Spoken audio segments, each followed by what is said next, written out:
On Capitol Hill this month, dozens of lawmakers are packing up their offices, including more than 70 House Republicans who are either retiring or were voted out in this year's midterm elections.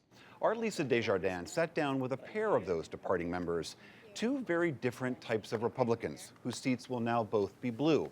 Mark Stanford represents Charleston, South Carolina. He's a member of the Conservative Freedom Caucus. And Carlos Curbelo is a moderate who represents Southern Florida.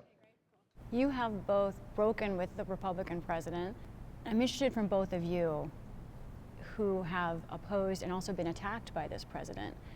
How privately do other members of the Republican conference here in Congress see this president? What are they saying in private? If you're committed to the truth, if you're committed to being sincere, that means you're going to disagree with people. And sometimes it means you're going to disagree with the president of your own party.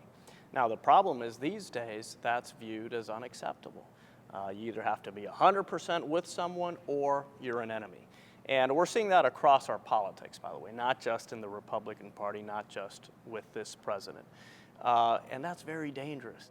It's as polarized as I've ever seen it. I've been involved in politics for a while in South Carolina, a long while, and it is as polarized as I've ever seen. What he said about one camp versus the other camp is real and dangerous. And so when an issue's hot or popular, you can't push politicians away from the microphone. But when it's not, and this is one of those times that would fit in that category, people are reticent about speaking out. Is there a courage issue with Republicans speaking up for what they think the truth is? I think there's a courage issue in the Congress. People are more and more risk averse. People more and more are in this for career, not for service. So they treat this as a job that they have to protect no matter what. And I think that distorts your ability to make sound decisions. It certainly makes it harder for you to be sincere and honest and transparent about what you think, about what you feel. You know, in just the past few days, we saw a jury convict a white nationalist of murder for when he drove into a crowd of protesters in Charlottesville last year. That's the same event that President Trump blamed both sides for.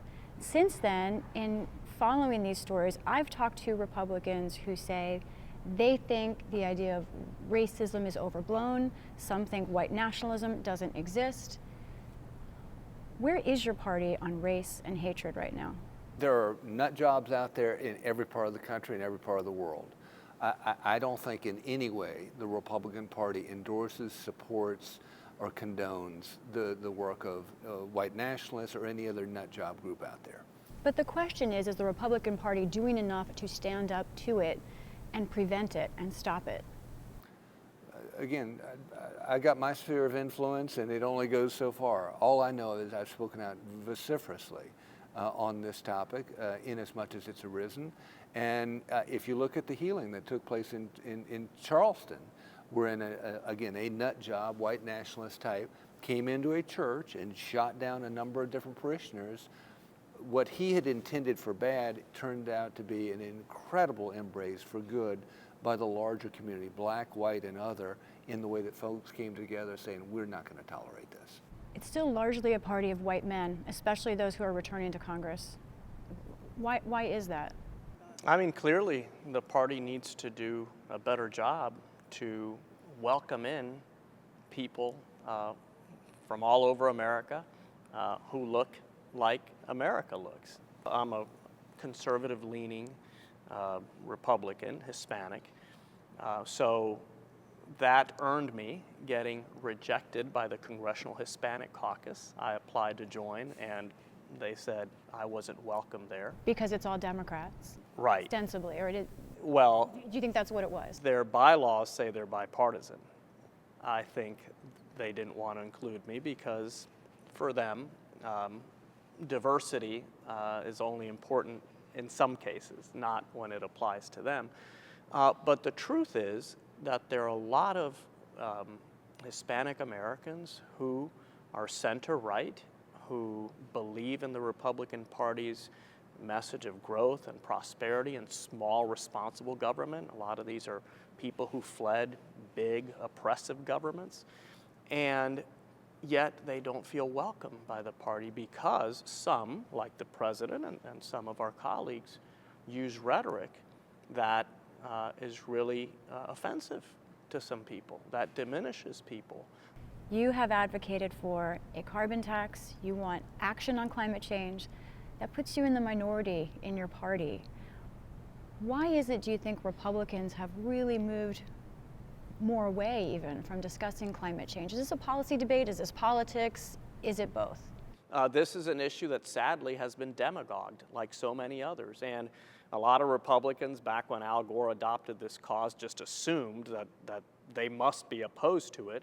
And some special interest groups seized on that to really widen the divide between Republicans and Democrats. What I've tried to do here in the Congress over the last 4 years is undo that process and just have a rational conversation. Let's look at the facts. Let's look at the science. This past Congress passed two of the largest spending bills in history. Republicans used to be the party that was all about cutting the deficit. As a deficit hawk, what has happened to the Republican Party on this issue? I think the president's been particularly destructive on this issue when during the presidential primaries he basically said we're not going to deal with entitlements, which is the real driver of spending at the federal level.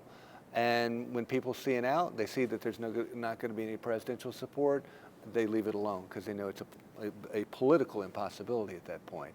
We do so at our own peril. I believe that we're walking our way toward the largest financial crisis in the history of our country. I think it will parallel the Great Depression.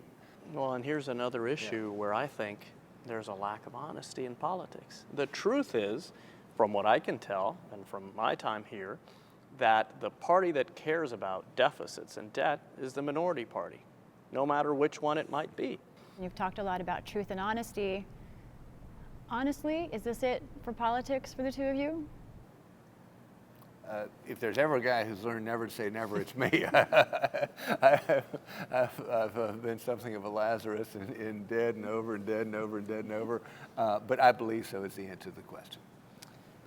I think there will be another political chapter in my life. I don't know when it will be, but I do sense that. I have it in me. I have the passion for it, the love for it. And even now as a private citizen, I'm going to continue advocating for the issues that are important to me, whether it's climate, immigration, this issue of sustainable government and the debt. So I'll be involved. I'll lose my vote, but I won't lose my voice. We will stay tuned. Congressman Carlos Curbelo, Congressman Mark Sanford, thank you very much.